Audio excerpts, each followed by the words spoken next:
મિત્રો, મનુષ્યના જીવનમાં હંમેશા સુખ શાંતિ રહે તેવું અશક્ય છે. મિત્રો, મનુષ્યના જીવનમાં ખરાબ સમય નહીં આવે તો તે સારા સમયને સાચી રીતે સમજીને છે. દરેક વ્યક્તિના જીવનમાં સમસ્યાઓ આવતી રહે છે, પણ તે વિચારે છે કે મારા જીવનમાં સારો સમય ક્યારે આવશે.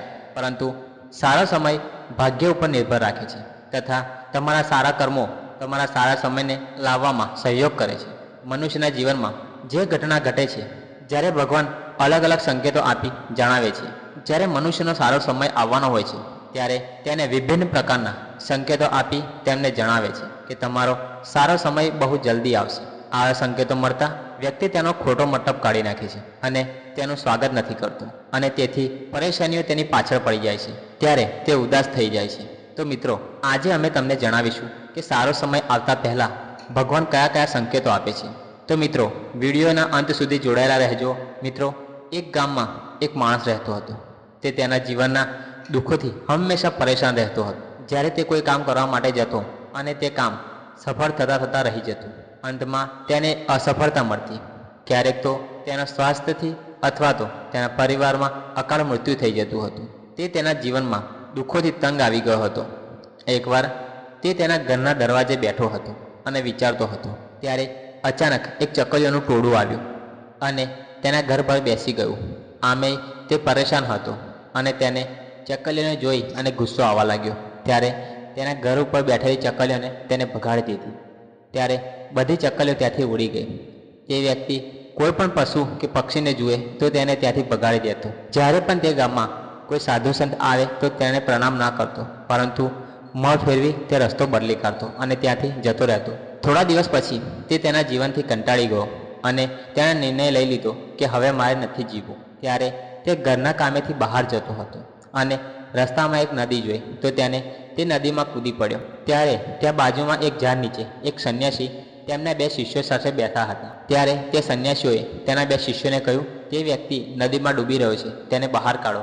ત્યારે તે બે શિષ્યો નદીમાં પડ્યા અને તે વ્યક્તિને બહાર કાઢી લાવ્યા. ત્યારે તે વ્યક્તિ સાધુ ઉપર બહુ ગુસ્સે થઈ ગયો અને કહે છે, મારી જાન કેમ બચાવી? મારે મરી જવું છે. ત્યારે તે સાધુ કહેવા લાગ્યા, આ જીવન કેટલું મૂલ્ય છે, તેને આમ કેમ વ્યર્થ કરે છે? જ્યારે તારો સમય પૂરો થઈ જશે ત્યારે આ લોક છોડીને તો જવાનું જ છે. ત્યારે તે વ્યક્તિ બોલ્યો, હું આ જીવનથી કંટાળી ગયો છું કે મારા જીવનમાં સારો સમય ક્યારે આવશે? મારી સાથે હંમેશા ખરાબ કેમ થાય છે? હું ગમે તેટલી મહેનત કરું છું તથા તેમાં નિષ્ફળ જાઉં છું. ત્યારે સાધુ કહે છે, હું તારી મદદ કરીશ, પણ મનમાંથી આત્મહત્યા કરવાનો વિચાર તું કાઢી નાખ, કારણ કે આ સૌથી મોટું પાપ છે અને જે લોકો આવું કરે છે તેને ક્યારેય મુક્તિ નથી મળતી. શું તું આત્મહત્યા કરીશ તો તારી પરેશાનીઓ જતી રહેશે? નહીં જાય, પણ તું એક કાયર કહેવાઈશ. ત્યારે તે વ્યક્તિ બોલ્યો, હે સાધુ હે સાધુ મહારાજ, તમે બહુ જ્ઞાની છો. તમે મને કહો, મારો સારો સમય ક્યારે આવશે અને સારા સમયના શું સંકેતો છે? ત્યારે સાધુ બોલ્યા, હું તને જરૂર કહીશ, પણ હું તને કહું એટલું તારે કરવું પડશે. ત્યારે તે વ્યક્તિ બોલ્યો, હે મહારાજ, તમે જેમ કહેશો તેમ હું કરીશ. તમે મને કહો, મારા જીવનમાં સારો સમય ક્યારે આવશે? ત્યારે સાધુ કહે છે, તારે દરરોજ ચકલીઓને દાણા નાખવાના. ત્યારે તે વ્યક્તિ બોલ્યો, મને પક્ષીઓ પસંદ નથી. મારા ઘરે કોઈ પક્ષી આવે તો તેને હું ઉડાડી દઉં છું. ત્યારે સાધુ બોલ્યા, તારા સારા સમયનું સ્વાગત તું આ રીતે કરે છે? ત્યારે વ્યક્તિ બોલ્યો, સારો સમય અને ચકલીઓથી શું સંબંધ છે? ત્યારે સાધુ કહે છે, તું જા અને દરરોજ ચકલીઓના દાણા નાખજે અને અઠવાડિયા પછી મારી પાસે પાછો આવજે. અને તે તેના ઘરે ગયો. ત્યારથી તે દરરોજ ચકલીઓને દાણા નાખવા લાગ્યો. એમ કરતાં કરતાં અઠવાડિયું પૂરું થઈ ગયું અને તેને લાગ્યું કે જીવનમાં થોડી શાંતિ છે. ત્યારે તે વ્યક્તિ સાધુ પાસે જાય છે અને કહે છે, જીવનમાં હવે સારા સંકેતો મળે છે. ત્યારે સાધુ કહે છે, વ્યક્તિ દુઃખી હોય કે ગુસ્સામાં હોય, પણ તેનો સારો સમય આવવાનો હોય છે ત્યારે તે તેને ઠુકરાવી દેશે. જીવનમાં કોઈ પ્રાકૃતિક ઘટનાઓ આપની સાથે થાય છે તો તે સારા સમયના સંકેતો આપે છે. ત્યારે તે વ્યક્તિ કહે છે, ત્યારે તમે જ કહો, સારો સમય આવતા કયા કયા સંકેત મળે છે? ત્યારે સાધુ મહારાજ કહે છે, નંબર 1, તમારા ઘરે કોઈ પણ પક્ષીઓ આવે તો તેણે દાણા નાખવા. તે અઠવાડિયું ચકલીઓને દાણા નાખ્યા તો તને સમજાઈ ગયું હશે કે આપણા જીવનમાં પક્ષીઓનું કેટલું મહત્વ છે. નંબર 2, જ્યારે તમારા ઘરે ગાય આવે તો તેને ઘાસ જરૂર ખવડાવો.